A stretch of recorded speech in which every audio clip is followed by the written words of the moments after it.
There are two things that can really derail your attempts to connect with someone you care about more deeply.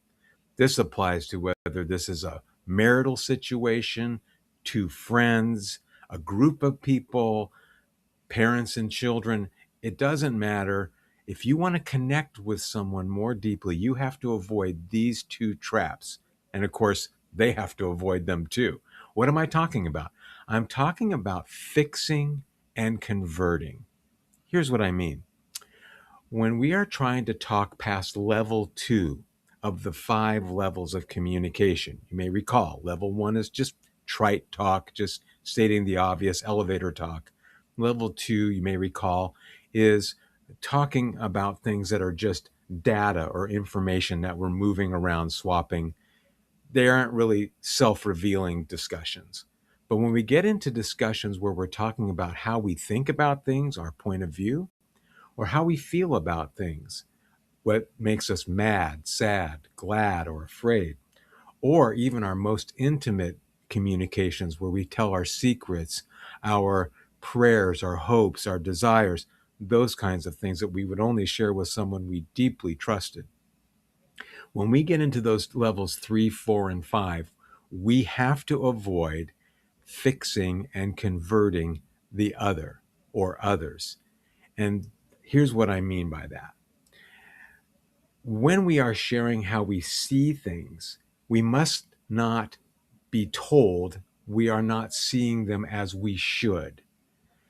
When we are sharing how we feel about things, we must not be told that it's wrong to feel that way about them, invalidated, and so on. It's when we run into that kind of invalidation to be told that we need to be corrected in our thinking or our feeling about things before we're really even heard or listened to. It will instantly cut off our desire to continue the conversation, or it will super escalate the conflict pattern in the conversation. And pretty soon we're trying to talk over each other and outfix and outconvert each other. Of course, this is the way of every modern media conversation, whether it's online or on television or anywhere else. Everybody's talking louder, faster, and trying to invalidate the other point of view before they have any attempt to understand what is motivating that point of view. This can even happen in churches. I'll give you a story that I once heard about, given by a man who was asked to be a guest speaker at a women's retreat that a church was putting on in a retreat center. When he arrived at the retreat center, he found what we would expect: a group of women who were happy to be together, really enjoying the fellowship, chatting about all kinds of different things that they were experiencing and anticipating for the weekend. And then during an open floor sharing time, one of the women took a risk, a real risk, to share something she felt deeply about. She shared that she was very upset, really scandalized, in fact, by the amount of divorce in the Christian community, how it just broke her heart and how it was so wrong and so bad for Christians to divorce, in her opinion, at the same rate as non-believers. And she went on and on, sharing her anger and her hurt and her pain. When across the room, when she was finished, another woman spoke up and said something like, "Well, that's interesting, because my divorce was the best thing that ever happened to me." Well, you could imagine what happened next. Without a word, silently and invisibly, all the other people in the room sort of stood behind invisibly one or two of the women and joined their team of who was correct and who was right to think or feel the way they did.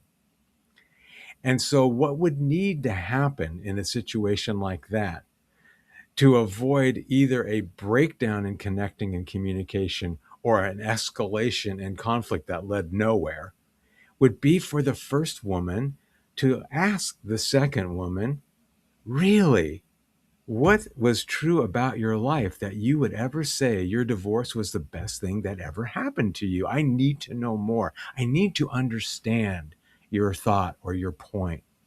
And the second woman would, of course, need to do the same and say, wow, you are so passionate and your heart is so strong in expressing your disgust and you're upset about Christians divorcing. I wonder, is that something that's happened in the lives of someone you love or you know? Have you been touched by this kind of thing?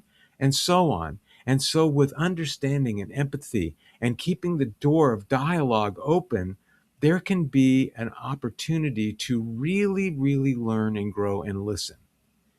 In the book of James in the New Testament, he puts it this way: be slow to speak and quick to listen. Listening is job one. This is certainly true in my professional life. As a Christian counselor, I need to make it job one to listen to my clients, what they think, what they feel, what they've experienced, and avoid giving them shoulds and oughts, and you really shouldn't, and you really ought to, and so forth, and trying to change and fix and correct them, especially before they've even been heard or understood. That will kill our work right off the bat.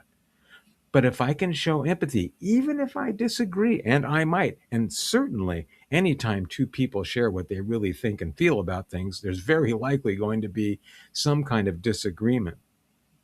It's the spirit of the conversation then that has to be serviced, not just facts and figures. We have to be able to have a spirit of peace, a spirit of shalom, and a desire to understand and then respond instead of react. And this is one of the great arts of living, one of the great arts of communicating, one of the great arts of leading, one of the great arts of marriage, parenting, or any other human endeavor that involves going deeper with people. So, what are the two things that can really derail deeper sharing? Trying to fix or convert someone, making listening job 2 or 3 or 4 or no job at all. What makes things work better is when we really show that we can ask questions, be curious, seek to understand, and then respond, and not reactively, and not with mocking, and not with disgust, but with security, with calm, and with light.